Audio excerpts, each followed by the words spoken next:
What's up, everybody? Today is Tuesday, September 23rd. It's another edition of Hooked on Sports here on Apple Podcasts and Spotify and wherever you get your podcasting streaming services. My name is John Flynn, and thank you so very much for listening to the podcast once again here.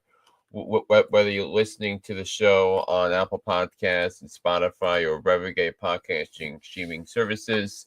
Thank you so very much for listening to the episode today. So we have a lot to get into throughout the course of today's episode. We'll get into everything that transpired in the NFL, obviously. And we'll talk about the Eagles come back, the Lions making a statement, some upsets from around a couple of upsets around the NFL, and I'll also sprinkle in some baseball with the last week of the season. We have so many games this week with playoff implications, especially really across the American League with the AL Central and the AL wildcard race, and then of course the National League.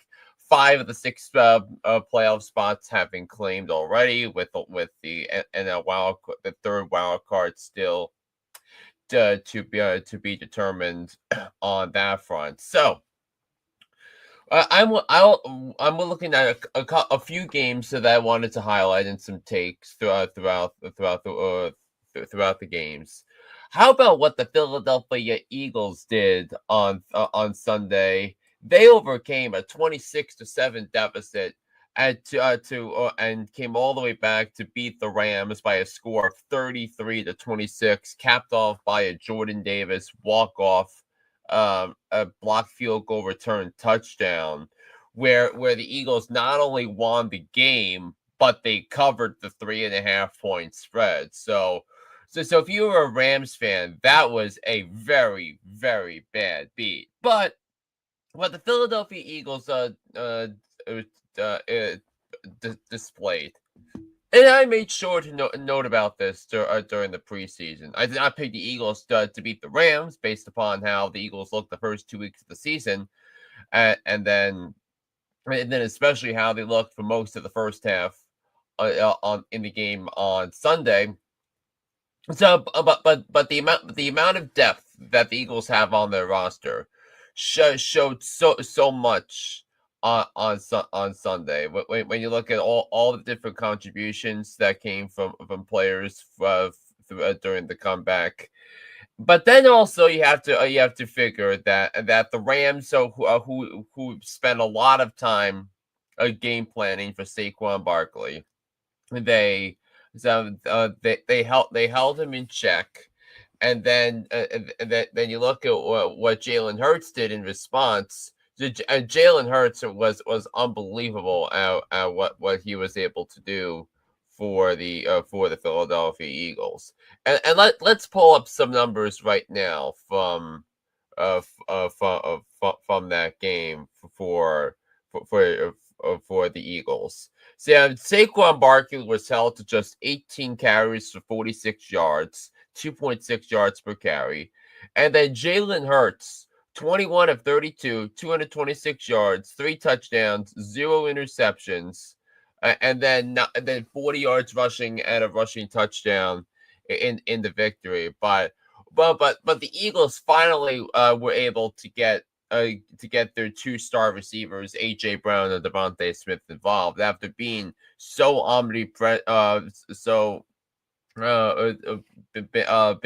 sidelined with the lack of production for the last couple of weeks. But A.J. Brown, 6 receptions, 109 yards, and a touchdown.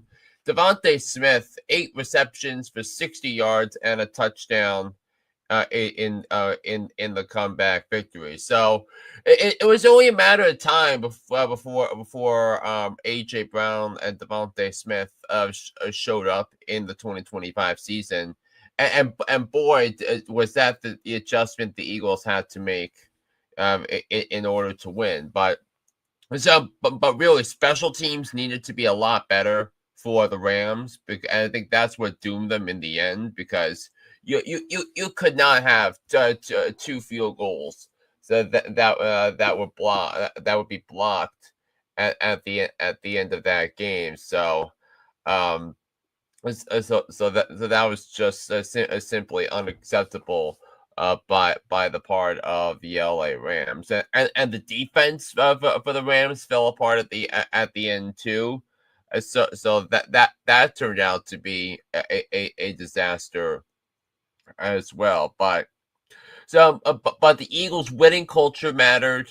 So the coaching mattered at the end. The Eagles' assistant special teams coach found the code to crack the Rams' field goal kick coverage, and it worked out. And it delivered twice in the fourth quarter of that game. So monster win by the Eagles. Now they're 3-0. Now you figure that things are gonna go through Philly for the playoffs. That if the Rams have to go want to get to the Super Bowl, they probably will have to go through Philadelphia to take care of that. So that was a big time win for the Eagles. I think an underrated component of Sunday, and I think it kind of got lost on the shuffle. But the Chargers found a way to go to 3-0. They're 3-0 in the division, and they beat the Broncos 23-20. And Justin Herbert, I thought was terrific again. In the victory, 28 of 47, 300 yards passing, a touchdown pass in the victory. But the difference in feel between Justin Herbert and Bo Nix was night and day, and Bo Nix continuing to not make the big throws when it matters, and the Broncos could have been 3-0, but now they're 1-2. Probably because their quarterback play has not been up to the level that Sean Payton wants it to be. So I think you have to look at the missed opportunities for the Broncos, and knowing that where they stand in the division, that they're 1-2 alongside the Chiefs and the Raiders. They're 2 games behind the Chargers, and if you're a Chargers fan and it was not a pretty game, and the Chargers dealt with some injuries. Najee Harris got hurt, for example. But Jim Harbaugh being the head coach speaks is such a night and day difference from what the Chargers have had in previous seasons. Like for example, under Brandon Staley, who didn't have any idea or any feel of what was going on. So that was a bad job by by the Broncos. But since about Amari Hampton took over, he had 19 carries, 70 yards, and a touchdown, and 6 receptions for 59 yards. So the Amari Hampton show has arrived in LA, and I think this is the sign that said that bodes well for the Chargers going forward, and then we'll have another matchup on Sunday taking on the Giants, who are 0-3, who lost to the Kansas City Chiefs. And so the Kansas City Chiefs did not look great on Sunday night. It said that they only mustered 6 points against Shane Bowen's defense in the first half, but that they adjusted, and Tyquan Thornton showed up in a big way in the second half with a couple of big plays in that second half. So the Chiefs found a way to win. And meanwhile, the Giants had opportunities to win that game, but man, Russell Wilson throwing all those picks and that goal line sequence in the fourth quarter, what was just beyond amateur hour. So that's where things are clamoring for the Giants. And if you felt the vibes at MetLife Stadium, that the vibes felt off, and I mean when I say off, but like really off, there was no energy coming from the fans, and it's because it's like they know what's happening when you have the product that's out there on the field. And of course, the calls are loud for Jackson Dart to come in and be the starter. I say you have to wait one more week to put in Jackson Dart as a starter, because the Giants are playing a top 10 defense in the Chargers coming up on Sunday. So I think Jackson Dart was a good landing spot for him to make his first start. Is the game coming up in 2 weeks against the New Orleans Saints, who should have drafted Jackson Dart with the 9th overall pick in the draft this past spring. So you have that, and the Giants are just a disaster right now. And look, there are going to be people that are going to get fired this year, whether it's Joe Shane, Brian Dable, Shane Bowen can't coach his way out of a paper bag on the defense, and yet, then you compare what the Giants have right now to what Daniel Jones has of the Indianapolis Colts. The Colts are 3-0. They trounced the Tennessee Titans. So they're 3-0. And I think the big culprit for the Colts' success has been Jonathan Taylor, who has run for over 400 yards and 3 touchdowns throughout the first 3 weeks. And he is currently might be the front runner for Offensive Player of the Year through 3 weeks at this point. So you got to give credit to the Colts. Shane Steichen dialing up plays that benefit Daniel Jones and company. So give the Colts credit for that. A couple of major upsets that nobody saw coming around the NFL. The Cleveland Browns. They took down the Green Bay Packers 13-10 on Sunday.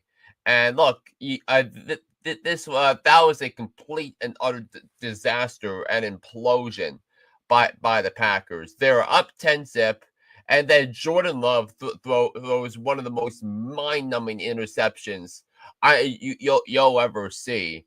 And look, I picked the Packers to make the playoffs. I had them as the 7th seed in the NFC at the start of the season.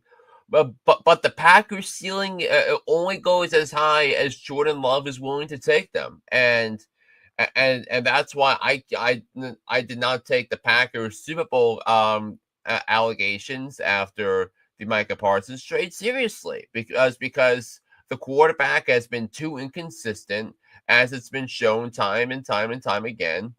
And that's what's gonna hold the Packers back. Remember that game against Philadelphia last year, where the defense kept them in the game, and all Jordan Love had to do was not throw all those interceptions. So yeah, that's that Jordan Love. So credit for the Browns for the win. Game-winning 55-yard field goal for Andre Schmitz at the end. And then how about the Carolina Panthers? They completely destroyed the Atlanta Falcons 30-0. I mean, nobody saw that one coming, but look, Michael Penix Jr. was atrocious. 18 of 36, 172 yards, 2 interceptions, an ESPN QBR of just 12.5 on a 100 yards on a 100-point scale. And look, I think those mistakes and that turned into points for the Panthers. So they were 5 of 16 on 3rd and 4th down.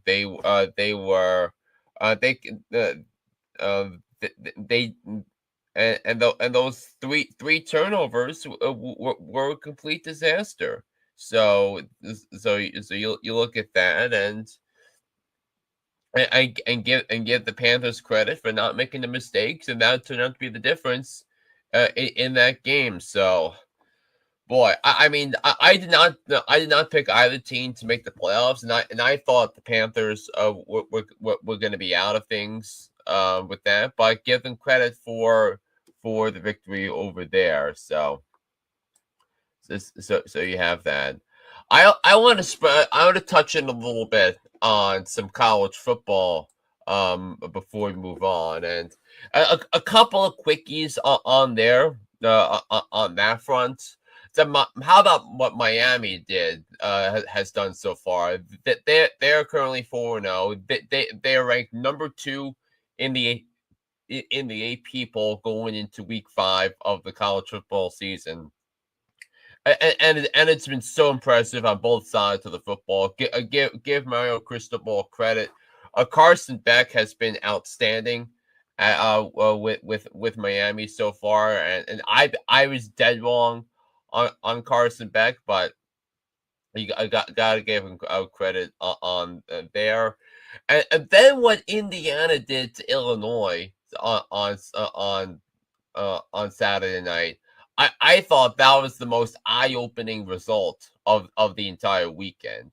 And what Indiana did, and remember, Indiana was a surprise team for the college football playoff last year. Nobody thought they were going to get that far, but Kurt Cignetti has been unbelievable so far. 63-10 was the final. For Fernando Mendoza, 267 yards, 5 touchdowns, 2 incompletions as the quarterback for Indiana. They ran for over 300 yards as well, and they completely stymied Illinois on their running attack. And look, I like I loved Illinois to make the college football playoff, and Brett Bielema is a tremendous coach, but wow, they looked awful on Saturday night against Indiana, and now you can look at Indiana as a team that can compete to maybe win the Big Ten title with what they have now. Indiana has a much tougher schedule this year in conference than they did last year, but if they can play like that, I mean, the sky is going to be the limit for this team, and what is a competitive Big Ten. And you have 3 teams in the top 6. Ohio State's ranked number 1. Third-ranked Penn State hosts 6th-ranked Oregon coming up on Saturday night in the whiteout game. College game day is headed to Penn State this week, and if you're a Penn State fan, you should be fired up. And Oregon continues to impress, and they were a team that I did not have in the factor, and I think they've been kind of overlooked through all this. So you give them credit for there. And I think you look at what Michigan's been doing. Michigan, I think, is unbeaten. And Bryce Underwood is starting to show signs of how special he can be. Yeah, he is, of course, going to need some time to grow and develop as a true freshman quarterback. But I think the future is bright in Michigan. With what they have, so that needs to be noted as well. But you have a wild lineup on tap this weekend across college football. So you have obviously Oregon, Penn State, Alabama, and Georgia play each other. LSU, 4th-ranked LSU against 13th-ranked Ole Miss. They're going against each other. And then Notre Dame takes on Arkansas. That's the lineup on ABC. You got Notre Dame and Arkansas at noon.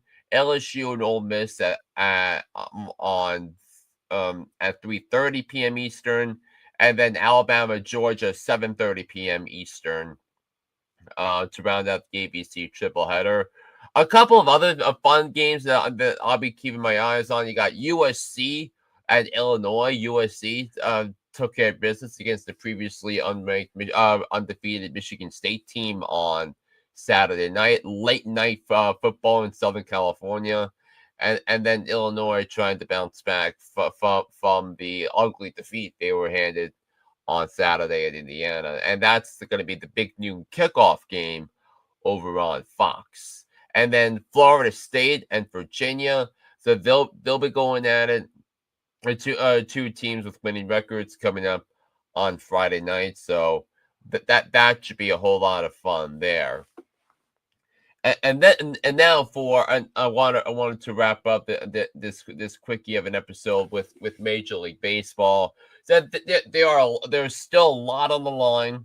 6 teams have clinched playoff spots. The Blue Jays clinched the playoff spot in the American League, and then in the National League, 5 of the 6 playoff spots have been claimed by the Phillies, who won the National League East, the Brewers, the Dodgers, and then the Cubs and the Padres. So there's the Padres are still technically in it for the NL West, but it looks like it's going to be the Dodgers and the Brewers winning their divisions, and then the Cubs and the Padres will square off in the wild card match at Wrigley Field coming up next week. So now it leaves just basically 3 teams fighting for the final playoff spot.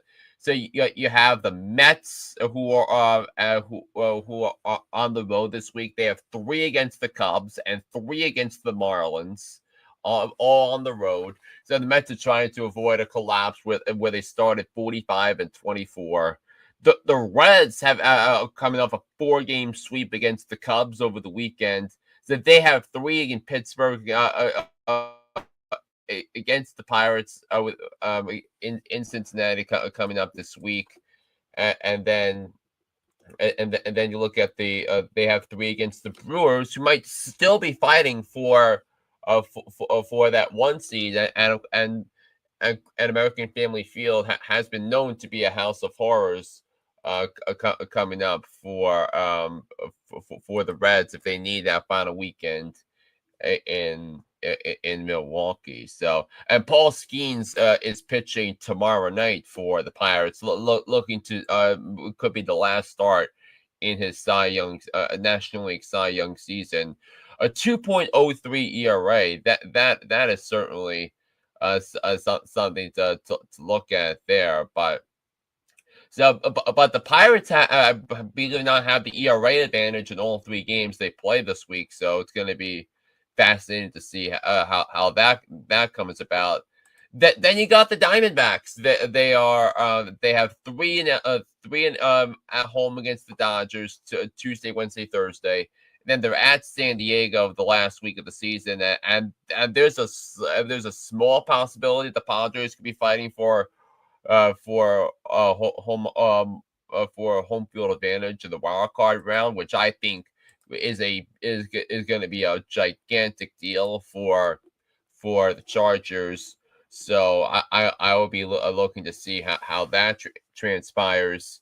I also am looking at the American League Central. It was a 14-game lead for the Tigers at one point in the season. Now it's just 1 skinny game over the Guardians, and the 2 teams play a 3-game series against each other in Cleveland starting tonight, with Tyreek Skubal taking the bump for the Tigers.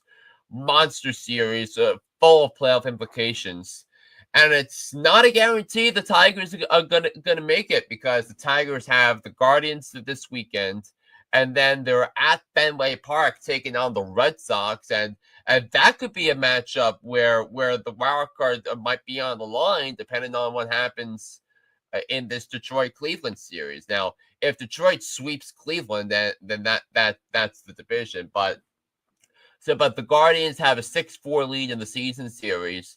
So it feels like if the Guardians win one more game, they'll get it'll basically count as a second win because of the head-to-head tiebreaker. So that's a monster a series all the way around. Maybe the biggest regular season series of the year.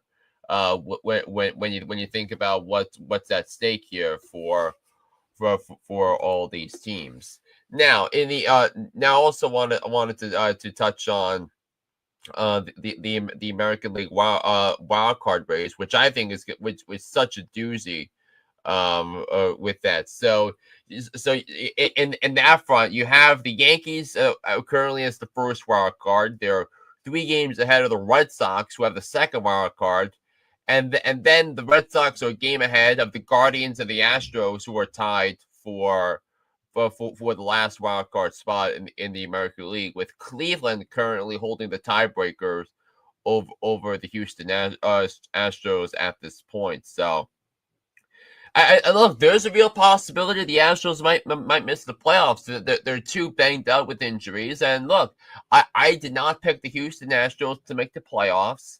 So, but I don't think anyone thought Cleveland was going to come back after the season they had last year. So huge credit for the Guardians with what they've been able to do.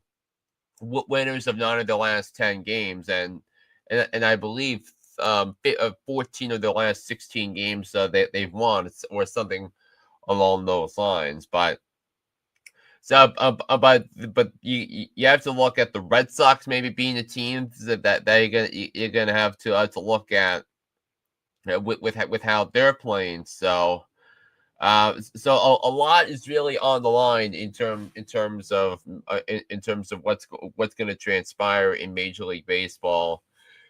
So you have those three things that I wanted to knock out, and then there's the Ryder Cup coming up at Bethpage Black on Long Island over the weekend. But I think this is going to be an outstanding event. I think the U.S. is going to wind up winning. I think the Bethpage Black is one of the more difficult courses in the entire region. So I'm going to be very much tuned in. Of course, I live only about 15 miles away from where the Ryder Cup is. So I think it's gonna be terrific.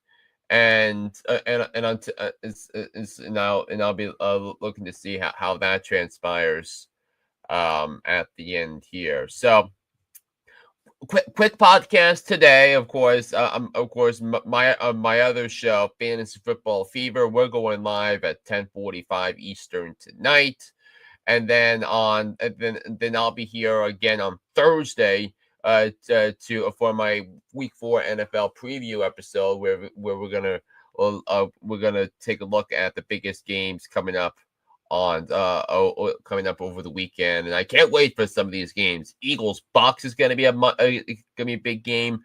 The Ravens and the Chiefs are coming up. Oh, and also I forgot to talk about the Lions and the Ravens, because hang on one second, because I was watching that game. So for a second, I'm not finished yet, but what the Lions did on last night might have been the biggest statement win of any team in the NFL so far this season. And the Lions, without Ben Johnson, without without Aaron Glenn, so they march into Baltimore and completely outplay the Ravens. And they beat him 38-30. Now, the final score of that game is not indicative of how dominant the Lions were, but they had a great balance of running the football and passing the football. David Montgomery had over 150 yards rushing and 2 touchdowns. And then Jahmyr Gibbs added a couple of touchdowns. So that was a great job by the Lions to win that game. And a lot of credit to Dan Campbell and to Brad Holmes for the roster that they built. But meanwhile, for the Ravens, they came in. They looked shell shocked. They looked completely unprepared for the game, and I think that's a